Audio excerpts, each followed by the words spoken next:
Hello, More Than Small Talk podcast friends. This is Susie Eller. Each week we bring you a little more encouragement as a follow-up to our latest episode. Yesterday, Jennifer, Holly, and I were talking about things we've changed our mind about. If you've already listened to that episode, and I hope you do, I said that I've changed my mind about what is right and wrong. Now, that might have caught your attention, and you might even be a little worried about me, but let me take this a little deeper. In Scripture, there are moments when Jesus meets with someone, like the woman at the well, or Zacchaeus, or Matthew and his tax collector friends. And people that are watching assume that Jesus doesn't know them, that Jesus doesn't know about their character. And the reason that they question Jesus is that instead of pointing out their obvious sin or mistake, Jesus invites himself for dinner, or he prays for them, or he even sends one to the village to tell others about who he is. While the religious could only see right or wrong, Jesus saw each of these people on a deeper level. He saw them holy. W-H-O-L-L-Y. He saw their experiences that brought them to that place. He saw their struggle. He saw their hopes, their value, their belovedness to Jehovah God. By doing so, each of these people were forever changed by that encounter with Jesus.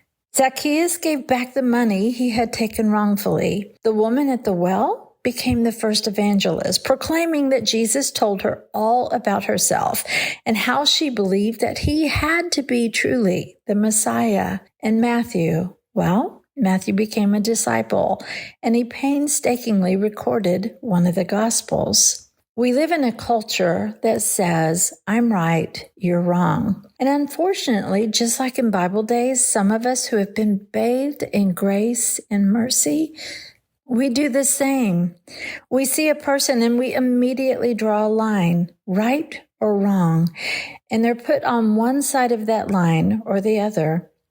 What Jesus showed us through his example is that humanity is multi-layered. They came to a place or a decision, just like we all have, based on experiences or backgrounds, struggles, and more.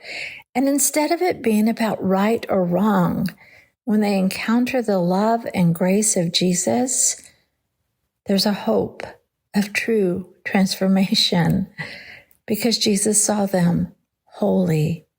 They were changed because of Jesus' love, changed because they saw their value in his eyes, changed because when everyone else was pointing out how wrong they were, Jesus was pointing them toward himself. My prayer has been, help me to see myself as you do, Jesus. And then secondly, help me to see the world or that one through your eyes, not through right or wrong, but seen by Jesus, multi-layered. And just like Jesus showed us, that gives us the opportunity to hold a conversation, to have dinner, to pray with, or to hear their story, and hopefully to watch as Jesus draws them close to himself as the miracle begins. Thank you, friends, for listening. I'd love to connect with you on my website at tsuzanneeller.com. There you'll find all kinds of resources to help you grow in your faith. Thank you for joining today. We'll have another More Than Small Talk episode for you soon. Holly, Jennifer, and I hope you'll share this with a friend today.